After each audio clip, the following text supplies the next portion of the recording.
Hello everyone. Welcome back to my YouTube channel. आज हम कर रहे हैं सीको 50 का अगला क्वेश्चन, जो कि है customer who visited but did not make any transactions. ठीक है, तो जॉइन सेल सेक्शन में है अभी करेंटली हम। तो ये क्वेश्चन में प्रोबेबली जॉइन के अराउंड ही होगा। तो देखते हैं क्या क्वेश्चन कह रहा है। दो टेबल्स अपन को दी गई है, एक विजिट है एक ट्रांजेक्शन है। विजिट में सिर्फ आईडीज हैं। कस्टमर आईडी की कौन सा कस्टमर है, तो उसकी एक यूनिक आईडी होगी हर एक कस्टमर की। उसने कितनी बार विजिट किया है, तो जितनी भी बार वो विजिट करेगा उसकी एक नई विजिट आईडी बनती जाएगी। ठीक है, तो इस टेबल में विजिट की आईडी हर बार नई बनेगी। ठीक है, कस्टमर आईडी हर कस्टमर के लिए यूनिक होगी, बट हो सकता है रिपीट हो कि एक कस्टमर मल्टीपल टाइम जा सकता है। ठीक है, और ट्रांजेक्शन टेबल है। ट्रांजेक्शन में ट्रांजेक्शन आईडी है कि ट्रांजेक्शन आईडी है, विजिट आईडी है, अमाउंट है। ठीक है, तो हर विजिट की आईडी मान लो कि 1 है। ठीक है, तो फर्स्ट विजिट की आईडी पे मल्टीपल ट्रांजेक्शन हो सकते हैं, क्योंकि एक ट्रांजेक्शन पे एक कस्टमर गया तो उसने मल्टीपल ट्रांजेक्शन कर दिए। ठीक है, बट ट्रांजेक्शन आईडी यूनिक होगी, क्योंकि हर बार ट्रांजेक्शन कर नया कॉलम बनेगा, नया रो बनेगा। Number of transaction made during the visit I. Particular visit पे क्या क्या ट्रांजेक्शन हुए वो इस टेबल में उसका रिकॉर्ड है। क्वेश्चन पढ़ते हैं। क्वेश्चन है, write a solution to find the IDs of the users who visited without making any transaction and the number of times they made these type of visits। तो basically हमें वो वाली particular customer IDs find out करनी है, जो कि customer ID जो कि इस कॉलम में मतलब विजिट तो करी है, बट उन्होंने कोई ट्रांजेक्शन नहीं करा है। ठीक है, तो मतलब विजिट आईडी उनकी क्रिएट हुई है, बट ट्रांजेक्शन उन्होंने कोई भी नहीं करा है। तो एक शॉप में गए हैं, वहाँ बस घूम के नॉर्मली अपने आ गए हैं, कुछ खरीदा नहीं है या कुछ ट्रांजेक्शन नहीं करी है बेसिकली। ठीक है, तो इस विजिट टेबल में बेसिकली सारी विजिट आईडीज होगी। ट्रांजेक्शन टेबल में अपन चेक करेंगे कि कौन सी ट्रांजेक्शन मेड करी है। अगर नहीं करी है तो उस विजिट आईडी की अ, उस विजिट आईडी का रिकॉर्ड यहाँ पे नहीं होगा। ठीक है, तो एक तो अपन को वो आईडीज फाइंड आउट करनी है जिसने कोई भी ट्रांजेक्शन नहीं करी है। तो जब अपन ज्वाइन करेंगे, बेसिकली इसमें लेफ्ट टर्न लगेगा, क्योंकि विजिट आईडी की वैल्यूज अपने पास ज़्यादा है, और अपन को सिर्फ इस कॉलम से बेसिकली टेबल ए से वैल्यूज उठानी है, जो कि टेबल बी में नहीं है। ठीक है, तो आपको याद होगा मैंने वो सर्कल वाली इमेज बनाई थी। तो अपन को सिर्फ ये सर्कल ए है, जो भी सर्कल ए है उसकी जितनी वैल्यूज है वो अपन को देनी है। बी की कोई भी वैल्यू है वो अपन को नहीं देनी।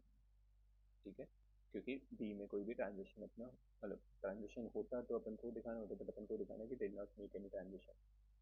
ठीक है, तो इसलिए अपन सारी एक्सक्लूड करेंगे वो वाली वैल्यूज। और अपन को बताना है the number of time they made, तो बेसिकली ग्रुप बाय करके काउंट लगाना होगा।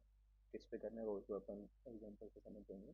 ठीक है, जैसा मैंने कहा था हर बार एक विजिट आईडी नहीं बनेगी, कस्टमर आईडी रिपीट हो सकती है। जैसे 54 का अगर अपन देखें तो ये तीन अलग अलग बार विजिट किया है। ठीक है, तो एक बार 50 ओ कस्टमर आईडी 54 की 5 बनी है, 7 बनी है, 8 बना है। ठीक है, और सेम ट्रांजिशन में देखते हैं कि इसमें 54 कस्टमर आईडी है, कस्टमर ने सिर्फ विजिट आईडी जब फिफ्थ थी, तो बेसिकली जब उसकी फर्स्ट विजिट थी तभी उसने तीन ट्रांजेक्शन करे हैं, 2, 3 और 9। ठीक है, उसके अलावा उसने बाकी दोनों में कुछ भी नहीं करी है विजिट। तो इसलिए आउटपुट में अपने आया 54। दो बार वो एंटर और हुआ है, बट उसने कोई भी ट्रांजेक्शन नहीं करी थी। और क्या है, 30 है। हाँ, 4 का नहीं है, 1 और 2 का है। 5, 1 और 2 का ही है। 5, 1 और 2।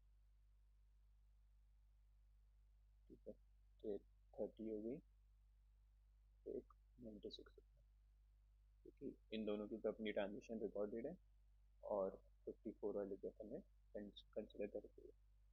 ठीक है, तो इसलिए सिर्फ तीन वैल्यूज। नीचे इसका एक्सप्लेनेशन भी नीचे इसका एक्सप्लेनेशन दिया है कि कैसे हुआ है। ये एक बार आप गो थ्रू कर सकते हैं, थोड़ा और क्लियर हो जाएगा आपको। अपन डायरेक्टली सॉल्यूशन पे मूव करते हैं। ठीक है, अपन को बोला सेलेक्ट, एक एलियास लेके चलता हूँ मैं वेजिटेबल का। ये जो है, ठीक है, आउटपुट में कस्टमाइज कीजिए, काउंटर ट्रांजेक्शन।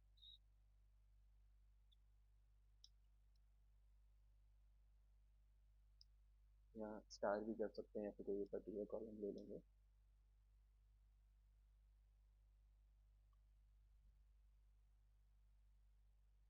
ठीक है, ये अपन ने नेम ले दिया। फ्रॉम कौन कौन सी टेबल है। अब अपन नॉर्मल जिस मैनर में अपन को मिला है कि विजिट को लेफ्ट ट्रांजेक्शन को राइट करके चलते हैं। विजिट्स लेफ्ट जॉइन, ताकि विजिट टेबल की अपने पास सारी वैल्यूज रहें, इसलिए अपन लेफ्ट जॉइन का यूज करें। ट्रांजेक्शन की, ठीक है, इतना तो अपना ज्वाइन हो गया। अब ये कंडीशन किस पे लग रही है, ऑन विजिट आईडी पर। Visit ID equals to T dot visit ID. ठीक है, अब इतना अपना हो गया ज्वाइन का। अब कंडीशन जो आती है, अब अपन फर्स्ट कंडीशन लेके चलते हैं, विदाउट मेकिंग एनी ट्रांजेक्शन। ठीक है, तो where clause, where T dot transaction, transaction ID is,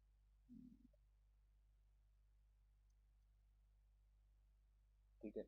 तो लेफ्ट जॉइन में क्या होगा, जैसे यहाँ पे आया 1 2 3 4 5 6 7 8, तो अब जब टेबल क्रिएट होगी यहाँ पे ये सारी वैल्यूज रहेंगी, और इनके आगे नल नल नल नल करके, और जो दूसरी वैल्यूज होंगी उनके आगे नल आ जाएगा जहाँ पे भी ट्रांजेक्शन नहीं हुई है, दोनों का जब ज्वाइन होगा टेबल का।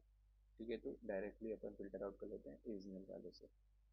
अब इज नल के अलावा क्या है, अपन को क्योंकि अपन को काउंट लगाना था तो अपन को ग्रुप बाय एक्सप्रेशन लगानी पड़ेगी।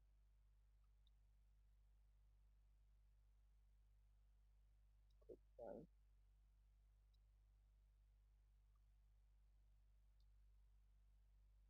कस्टमर आईडी पे, क्योंकि कस्टमर आईडी जैसे मल्टीपल टाइम अगर रिपीट होती है तो उसका अपना उतनी बार अपन को उसका काउंट देना है, तो कस्टमर आईडी के थ्रू अपन को देखना पड़ेगा। रन करके देख लेते हैं।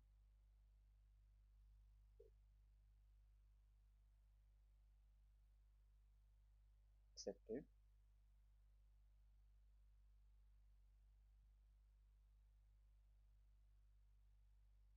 ठीक है, इसी के साथ ये प्रॉब्लम अपन यही खत्म करते हैं।